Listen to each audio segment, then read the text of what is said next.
Welcome to the Sharing Passion and Purpose podcast, a weekly podcast providing career and creative inspiration to help you build a purpose-filled life.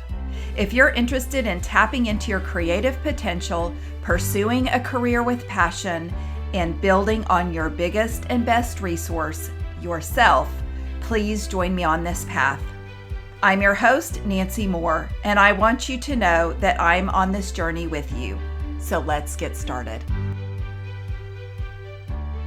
This week, I had the pleasure of sitting down with Adrienne Kallweit. Adrienne is a friend of mine, and she is incredible. She is married to David, and together they have 7 children. And I will tell you, there's never a dull moment at their house. And whether it's with kids and the activities that they have or the businesses that they are developing. So she and David are the co-founders of Seeking Sitters, which is a highly successful company in the Tulsa area. They scaled the business, they franchised it, they know what they're doing when it comes to businesses. They've started other companies, but today I have the pleasure of talking to her about their newest business venture. And that is transforming a building in downtown Bartlesville to a destination spot. So it is going to have living with lofts in downtown Bartlesville. It's going to have a lounge, and it has the unique name of Palace Rooms Lounge, and that does have a story behind it. And then there's a general store that's to come called Lollipops. And so all of this is just on the cusp of being open. In fact, the lounge, she'll give the dates, it's early October. And then Lollipops General Store is going to be right before Christmas, is kind of the estimated time that will be available and open. But Adrienne and I, when we sat down, we talked about her life being a mother. We talked about her interest and commitment, she and David, to putting family first. And we also talk about what it's like to work with your spouse, and she gives some tips on that because they do work very well together. And then also she gives some things to think about if you're thinking about embarking as an entrepreneur or going down that path, maybe some questions to ask yourself.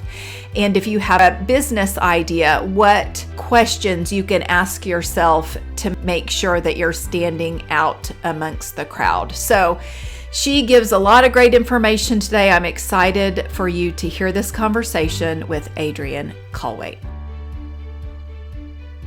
This is so fun to be with Adrienne Kallweit in Bartlesville, Oklahoma. You guys, I am in an old building that Adrienne and her husband David have renovated. Actually, they're still in the process of renovating. So if we sound a bit echoey, the ceilings are amazing. They're very tall. They've uncovered the original ceilings, but we are going to get to all that. And so Adrienne is a true entrepreneur and somebody that I knew I had to have on the podcast.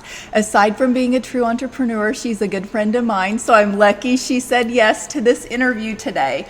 But I want you all to get to know Adrienne. So Adrienne, if you could kind of tell us just a little bit about, yourself and when you were growing up, what you dreamt about, and then we're going to get into what you're doing now. I love it. It's so great to talk with you, Nancy. Thanks for inviting me and extending the invitation. Yes. And thanks for coming here. I did feel like you needed to come see the space to understand Absolutely. What crazy things we're up to now, which is crazy. So, in our entrepreneur life, we've just kind of followed the lead, and that has been really our motivation. Just what's the next step?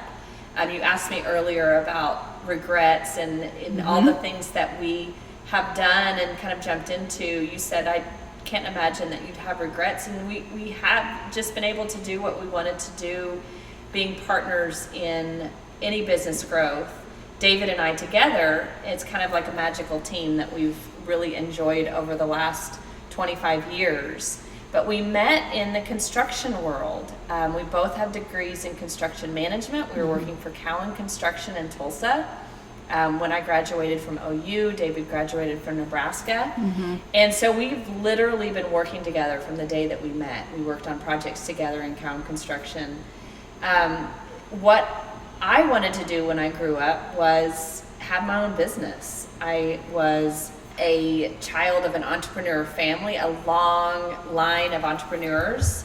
My even aunts and uncles are entrepreneurs. My grandfather was in the oil industry, and that's what brought him to Oklahoma. And so just that long history of entrepreneurialism, I knew I wanted to be in business. That's all really was my goal. Once David and I stepped out in construction and we wanted to start a family, I realized that a construction lifestyle would definitely be hard for a family. So I actually stepped into my mother's private investigation business, hide and seek. And so I started my entrepreneurial journey then. So that's really where it started. And just honestly following the lead, one thing led to the next, one thing led to the next. We just kind of grab everything and lean in. And we're calculated in what we jump into. We make sure it's a good decision, but we just kind of lean in and move forward. That's neat that you refer to you and David, because you are really a magical team together. I mean, you all are a force, and I feel like complement each other so well in your business ventures and in life. And so if you could kind of speak to that, maybe to somebody who is thinking about starting a business and their spouse is wanting to do it with them, how have you all kept that going successfully? Well, if you see us now with our construction gear on, I'm in my painting clothes, and David was walking by with a saw a minute ago, and we're in the final hour of this building. You definitely can see kind of the stressful side of when we're doing these projects together, because it's not all just rosy, but we absolutely love working together. I mean, that's really where we thrive. And I say the best thing for anybody that's jumping into working with your spouse is stay in your own lane. You know, you might swerve across the center aisle, the median a little bit. Yes. But you need to quickly get back to your lane. That's when the fights and the trouble starts. David and I always, even now, we're just literally at that stress part of the stage, you know, where you're wrapping up a project. But even now, we're staying in our own lanes because, and you can compliment each other when you do that as well. But when you're trying to tell the other person how to do their job, that's when the ruffles start. That's when the feathers start getting ruffled. I mean, that's when it gets difficult. You need to respect each other's strengths and respect each other's weaknesses.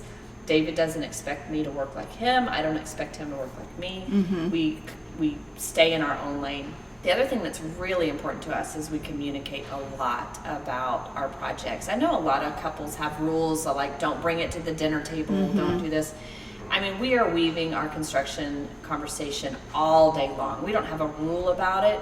We just keep an eye on our relationship on top of it, because family is first to us. I admire that about you. Yes. Always. Yeah. And our family works a lot with us. As you met my son, he's here right now. And we're all kind of in it together and enjoy that same way too. Enjoy our family's strengths and weaknesses and what they want to contribute and being part of that journey.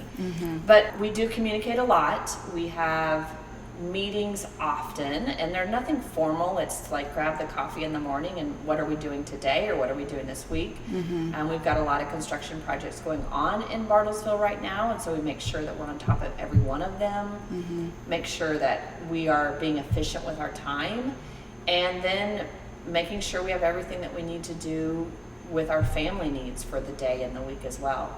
And then another thing, because you know that our business seeking sitters, babysitting has always been important to us.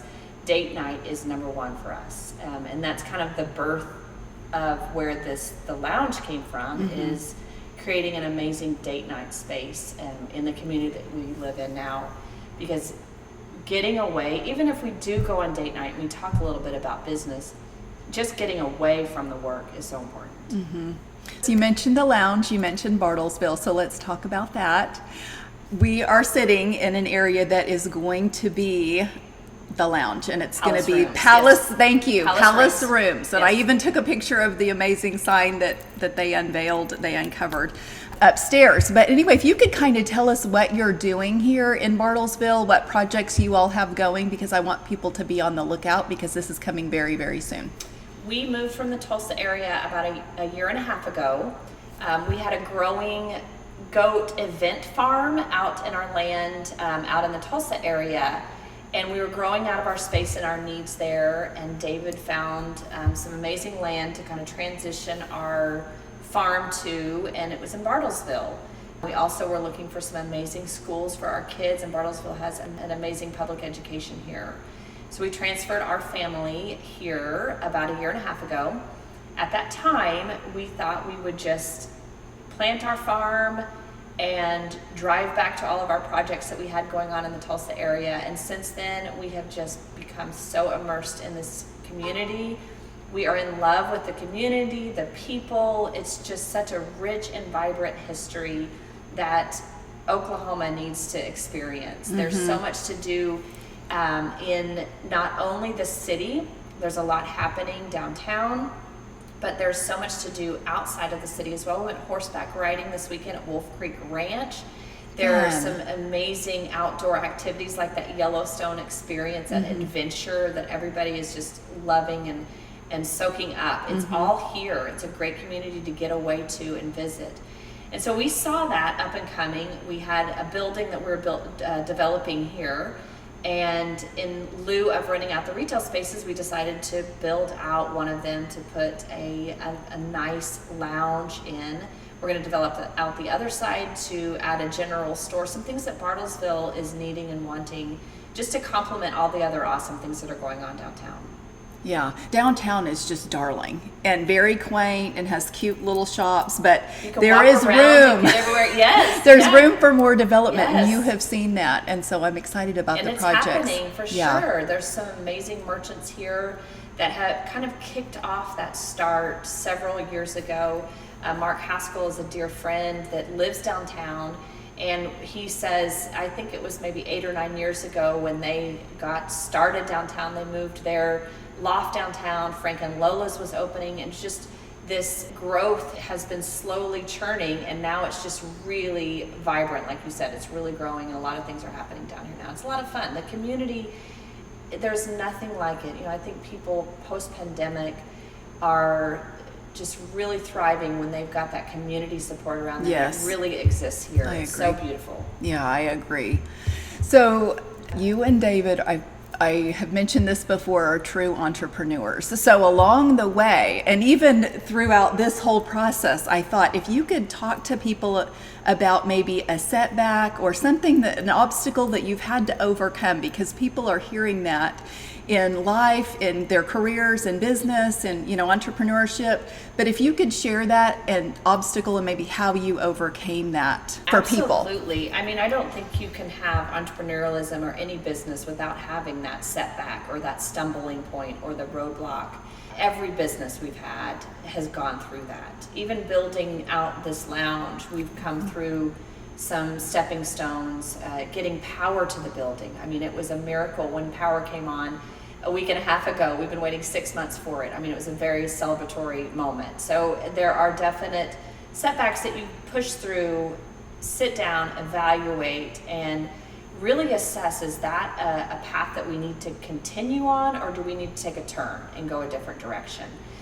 I also, at Seeking Sitters, we have licensing. And so when we would bring our licensing owners in, they would jump in, open their business, launch, and some of them became extremely successful. Some of them decided to step away and go do something else, or they did not continue with their business. It wasn't a fit for them. And the people even that stepped away, I wanted to remind them they did it. They learned so much through that process. They learned about themselves. They learned about business. They learned if they wanted to continue as an entrepreneur, or if they wanted to be an entrepreneur within a company, really grow a company. So to me, it's not a setback, even when that somebody might consider it a failure. It's a movement forward that they learned from. That's such a good take on that. Such a good mindset to have. Absolutely. Because no matter what, then they're going to learn from it. Yeah, they did it.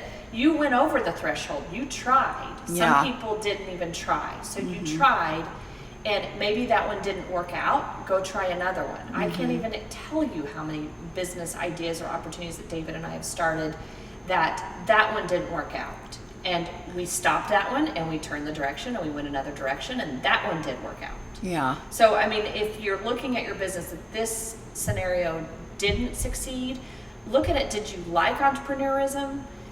Did you like being your own boss? Some people don't like that. Did you like to have to manage your schedule, show up where you're supposed to be, or did you not like it? Those are the things you take and you plant those in the next one, and take the ones that you loved and move away from the ones that didn't succeed for you. Mm-hmm. Yeah, that's good advice. It seems like there are people who are very entrepreneurial that do think of different ideas in different businesses, because maybe you have 10 ideas in a month, and you only have so much time, and you have to figure out which direction to go. So absolutely. Anyway.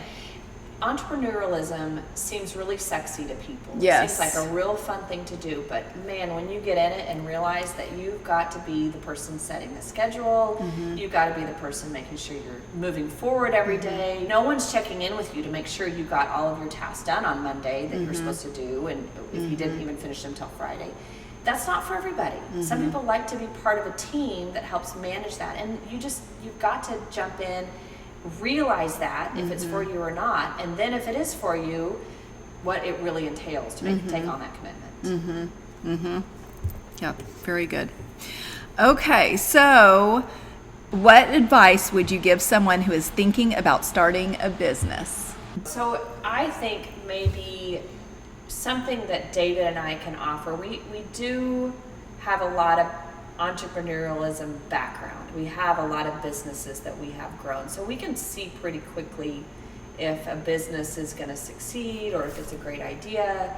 I think that's when, if somebody's new to running their own business, they need to seek mentors to talk to and really have some sound advice, to look for those cues and clues if their idea is worthy, if their idea is something that they should jump forward with. But even if it's been done before, that shouldn't stop somebody from business. That good, positive competition, I always say, is a positive thing for business. Competition only makes everybody rise above and step their game up.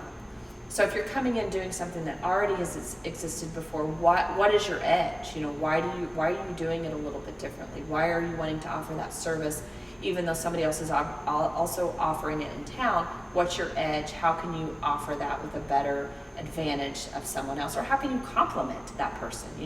Lots of towns have lots of restaurants, so how can you guys complement each other? People like to visit and go to different places, so how can you guys work together and complement each other? Just seek that advice of mentorship if this is your first business opportunity. We do have the advantage that we've opened many businesses, and we can really gauge that early on and get an idea of what will work in a community, and doing a lot of research is something we still do on any project that we jump into. So now, have you, either you or David or both, had a mentor in the past? Well, I would definitely say my family, my entrepreneurialism family. Yeah. I mean, it was really that what we talked about earlier, that just jump in and go, just do it, try it, go, let's do that. And I think my parents gave me that opportunity as a young kid. I remember finding some flowers out behind some like a Hobby Lobby type place that they'd thrown away or whatever. And I was like, hey, I bet I could sell those. And my parents encouraged, okay, great, let's go try it. And so just that getting in your brain, like, ooh, that was fun. I just saw an opportunity and jumped on it and went forward from there. So I think probably family mentorship.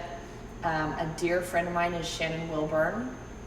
And when I need to have her on the show. Yes. She's amazing. Yes. And just our paths in franchising and business ownership have been very parallel. And so throughout the growth of our businesses, she was growing just between friends, and I was growing Seeking Sitters. We met on a monthly basis, and that I would say to your listeners, that is a huge thing, to have somebody in your same business path that can say, I'm doing the same thing, or it feels the same way to me. And when you feel normal, you can get up and go do it again another day. Like once you feel normal, that, oh my gosh, she's going through that too, or she did that last year, it helps you not feel like I've screwed up, or why is nobody doing this?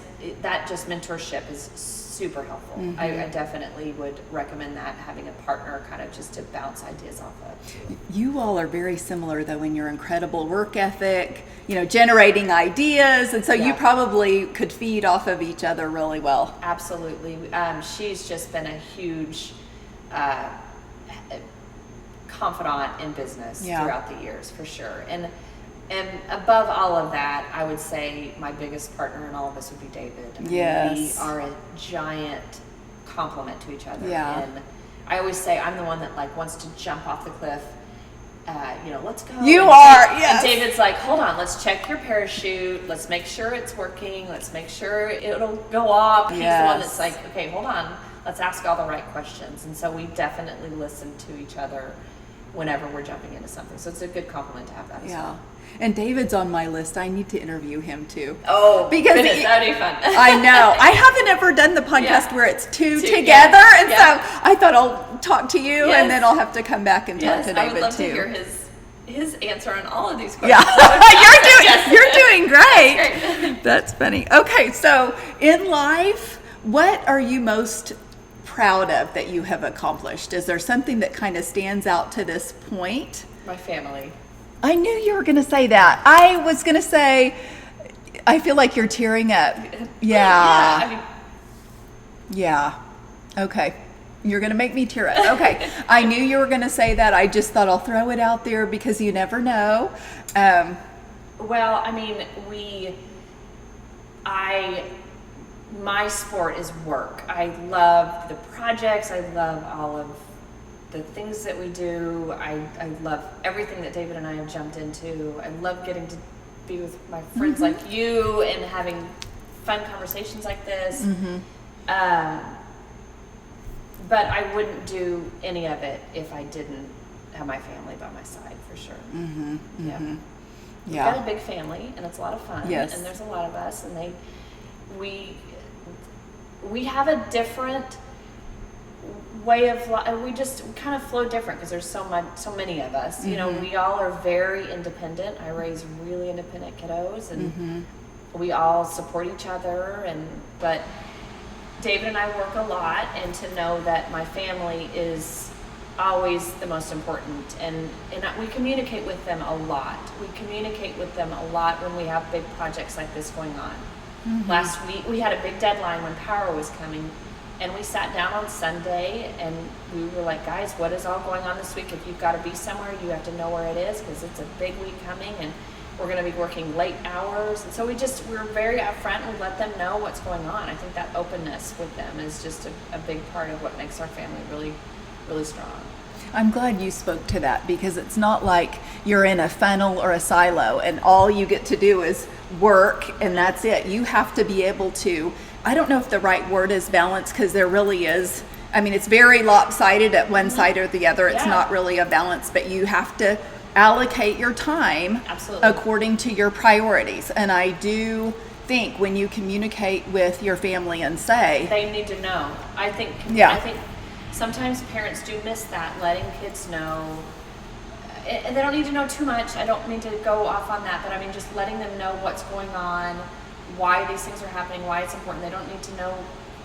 They don't need to be stressed out by our problems. That's not what I'm trying to say at all there. But they need to understand that, this week we're all going to step up and help out, and we're all part of this together. And they feel a lot of ownership in, helping with the family. That's important to them. Yeah. And I see that in them. I mean, it's truly awesome to when a week like that happens, and we did. It was very successful by the end of the week, and all the kids had a great time. They probably got to watch more TV than we normally would let them, so they love it too. Yeah. And, so it just it works out well when we communicate and we're upfront with them, and then we'll balance back out again. There was a day during that crazy week that it was so busy, but I thought back over the day and I got to have some kind of touch with each kiddo that day. I was able to, take Josh to his piano lesson and, be with Benjamin and Tyra when we picked up the groceries for dinner that night, and sent Ethan a letter at the military. So it was just like I got to do something with every single one of the kiddos that day, and it was really, I felt like God gave me that little gift of, I'm going to let you, give some love to each one of them in this craziness that it's been so busy. So yes, absolutely, family. I'd walk away from it all to be, with them and enjoy my time with my family.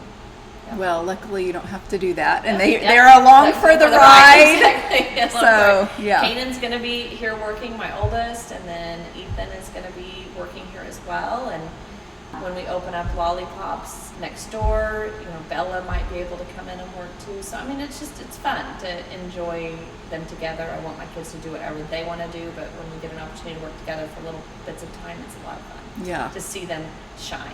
Yeah. See their skills. Yeah. That's Very awesome. cool. Do you want to mention what Lollipops is going to be? And So when your yes. ETA of So, opening is? The Palace Rooms Lounge will be open October 7th for our soft opening. Those are invite-only weekends, and then it'll be open on the 14th of October, reservation only. And then we'll go from there. And then we start construction in Lollipops in mid-October, and we expect to have Lollipops open by December. And Lollipops is going to be the general store. We're going to sell organic produce, organic foods, local vendors, grocery items, and then we will also have general store items, grab and go, just that quick, easy downtown. There's a lot of people that live downtown in Bartlesville. It's just a really awesome community, and be able to have that down here, I think, will be very useful. Yeah, I'm excited about all of this opening. Okay, that's great. Okay, I wrap up with one question. And it's, what are you passionate about right now? That's a big question to wrap up with. I love that. I'm passionate about, like I said to you earlier, Bartlesville to me has been like, for an entrepreneur, like a candy store. I just can't promote this town enough. It's just such an amazing community. And that would be it. I'm passionate about Bartlesville. Absolutely. Okay. I'm passionate about this town, really. I mean, it's growing up 45 minutes down the road and getting to discover this just beautiful community that has so much to offer.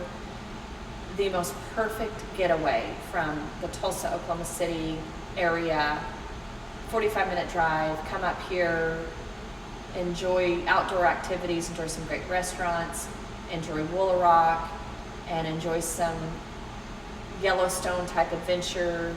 And even pop over to Pawhuska. There's so much going on over there. An easy drive from here.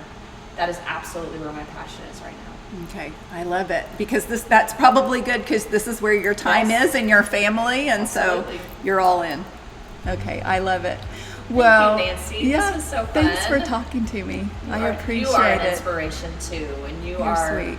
an amazing entrepreneur yourself, and have always jumped in and moved forward as well. I love it.